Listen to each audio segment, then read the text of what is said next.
नमस्कार, मी अमोल पुसतकर आपलं सर्वांचं कानोसा या यूट्यूब चॅनलमध्ये हार्दिक स्वागत करतो। आज ऋषी पंचमी आहे। ऋषी पंचमी म्हणजे आपल्या देशामध्ये जे सप्तर्षी होऊन गेले, या सप्तर्षींची पूजा करण्याचा, त्यांचं स्मरण करण्याचा हा दिवस आहे। ज्या सप्तर्षींची नावं आपण घेतो त्यामध्ये भारद्वाज आहे, अत्री आहे, कश्यप आहे, वशिष्ठ आहे, विश्वामित्र आहे, गौतम आहे, जमदग्नी आहे। हे जे 7 ऋषी आहे यांना सप्तर्षी म्हटलं जातं।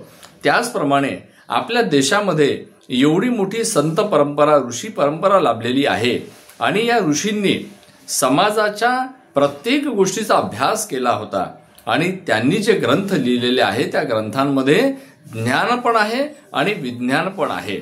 आपल्याला माहिती आहे की भारद्वाज नावाचे ऋषी होते, त्यांनी विमानशास्त्रावर ग्रंथ लिहिलेला आहे।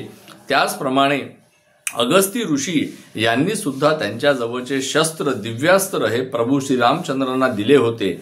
कणाद नावाचे ऋषी होते, ज्यांनी केवळ ॲटॉम म्हणजे कण, या कणावर संशोधन केलं आणि ते संपूर्ण जीवनभर ॲटॉम म्हणजे कण कण कण असं म्हणतच समाप्त झाले। त्यांचं नाव कणाद आहे। आपल्या देशामध्ये गुरुत्समद नावाचे ऋषी होते की ज्यांनी सर्वप्रथम कापसाचा शोध लावला। मानवाला वस्त्रांची आवश्यकता लागणार आहे, यासाठी कापूस लागेल आणि या कापसाचं झाड त्यांनी सर्वप्रथम लावलं, त्याचं बियाणे शोधून काढलं आणि त्याचा उगम आपल्या यवतमाळ जिल्ह्यातल्या कळंबपासून झालेला आहे असं म्हणतात। हे गुरुत्समद ऋषी होते। असे सर्व प्रकारचे जे ऋषी होते हे वेगवेगळ्या ज्ञान आणि विज्ञानामध्ये पारंगत होते। त्यामुळे आजचा दिवस हे त्यांचं स्मरण करण्याचा दिवस आहे। आपल्या या ऋषीमुनींनी संपूर्ण समाजाला, जगाला एक जीवन जगण्याची पद्धती दिलेली आहे। एतद् देश प्रसूतस्य सकाशादग्र जन्मना स्वं स्वं चरित्रेन शिक्षरेन पृथिव्या सर्व मानवा। पृथ्वीच्या समस्त मानवांना आमच्या देशातील या महापुरुषांनी जीवन जगण्याची पद्धती दिलेली आहे। माणूस हा एकेकाळी रानटी अवस्थेमध्ये होता, परंतु या ऋषी मुनींची जे आश्रम होते ते जंगलामध्ये होते। यांनी नागरी सुविधांचा त्याग करून हे जंगलात राहिले, तिथे त्यांनी आपलं संशोधन केलं, तिथे त्यांनी आपली भक्ती केली, तिथे त्यांनी आपली अध्यात्मातली प्रगती केली आणि यांच्या आश्रमांमध्ये शेकडो विद्यार्थी, हजारो विद्यार्थी शिकायचे। सर्व धर्म पंथ संप्रदायाचे, वेगवेगळ्या जातीपातींचे विद्यार्थी या आश्रमांमध्ये शिकायचे। त्यांच्या कर्मानुसार त्यांना तशा पद्धतीचं शिक्षण दिलं जायचं आणि म्हणून आमच्या देशामध्ये जी 12 बलुतेदारांची सिस्टीम होती, जी व्यवस्था होती, हे 12 बलुतेदार सुद्धा त्याच ऋषी परंपरेतून निर्माण झालेले, त्यातूनच शिक्षण घेतलेले हे 12 बलुतेदार होते। आज सरकार स्किल इंडियाच्या साठी खूप साऱ्या योजना राबवत आहे, परंतु आमच्या ऋषी मुनींचे आश्रम सुद्धा हे वेगवेगळ्या पद्धतीच्या कला कौशल्यांना शिकविणारे आश्रम होते आणि त्यामुळेच आमच्या देशामध्ये धातुशास्त्रामध्ये मोठमोठे शोध लागले। त्याचमुळे आमच्या देशामध्ये उत्तमातले उत्तम आयुध निर्माण झाले।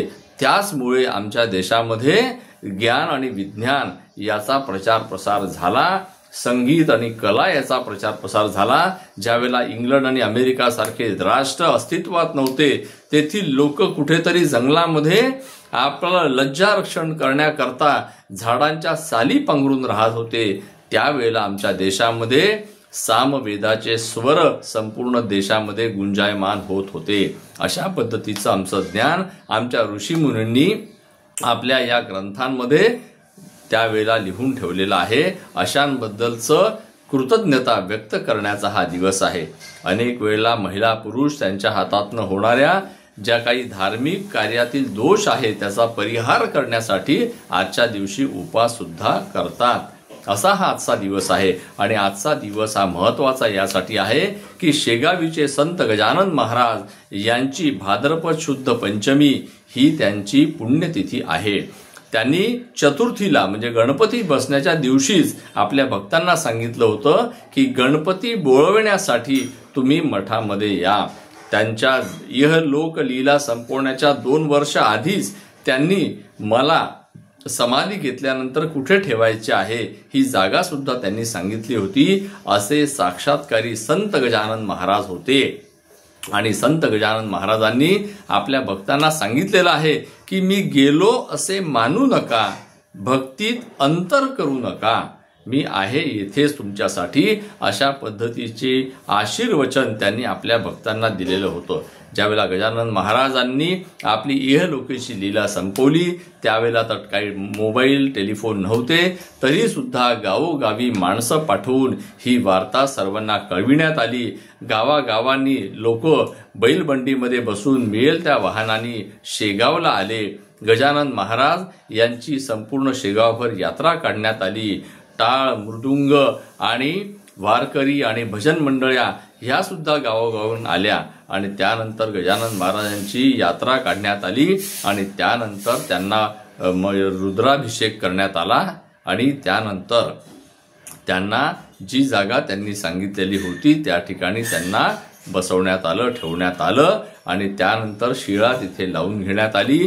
त्यानंतर जवळपास 10 दिवसपर्यंत तिथे वेगवेगळ्या पद्धतीचं भजन, पूजन, कीर्तन सुरू होतं आणि त्यानंतर शेगावचे सर्व लोक आणि आजूबाजूच्या परिसरातील सर्व लोक तिथे दर्शनाला येऊ लागले. ती जागा म्हणजे आजचं आमचं संत गजानन महाराज मंदिर शेगाव आहे. असे संत गजानन महाराज यांचे भक्तांच्या जीवनामध्ये त्यांनी अनेक दृष्टांत दिलेले आहे. अनेक भक्तांना त्यांनी अनेक संकटामध्ये मदत केलेली आहे, मार्ग दाखवलेला आहे. म्हणून असे हे जे साक्षात्कारी संत आहे, अशा साक्षात्कारी संतांचं जीवन सुद्धा ज्या गजानन विजय ग्रंथामध्ये आहे तो गजानन विजय सुद्धा आपण वाचला पाहिजे. अनेकांना आपण भेटवस्तू देत असतो, त्यामध्ये हा गजानन विजय सुद्धा भेट दिला पाहिजे. मिळेल जो जो तया देऊया वेडाचे हे वाण, हे जे देवभक्तीचं अध्यात्माचं हे जे वाण आहे हे आपण अनेकानेक लोकांना दिलं पाहिजे. प्रत्येक माणसापर्यंत आपण शेगावच्या गजानन महाराजांचा हा संदेश घेऊन गेलं पाहिजे आणि त्यांच्याही जीवनामध्ये भक्तीची गंगा प्रवाहित केली पाहिजे. आजचा दिवस ऋषी मुनींचं ऋण मानण्याचा दिवस आहे. आपल्या धर्मामध्ये देवऋण, पितृऋण आणि ऋषी ऋण सांगण्यात आलेलं आहे. जर आपण संतांचं ज्ञान आणि विज्ञान, त्यांनी सांगितलेला मार्ग जर लोकांपर्यंत पोहोचवला तर मला असं वाटतं की ऋषी ऋणातून मुक्त होण्याचा हा सर्वोत्कृष्ट मार्ग राहील. आपण सर्वांनी या ऋषी ऋणातून मुक्त झालं पाहिजे, यासाठी प्रयास केला पाहिजे. असा संकल्प करण्याचा दिवस म्हणजे आजचा ऋषी पंचमीचा दिवस आहे आणि मला असं वाटतं की हा संदेश आपण सर्वांपर्यंत पोहोचविण्यासाठी या व्हिडिओला लाईक केलं पाहिजे, शेअर केलं पाहिजे, म्हणजे अधिकाधिक लोकांपर्यंत पाठवलं पाहिजे, सबस्क्राईब केलं पाहिजे की जेणेकरून अशा पद्धतीचे चांगले विचार आपल्यापर्यंत पोहोचू शकेल आणि आपणही ते इतरांपर्यंत पोहोचवू शकाल. मला असं वाटतं की आजच्या ऋषी पंचमीच्या दिवशी अशा पद्धतीचा संकल्प आपण करायला पाहिजे.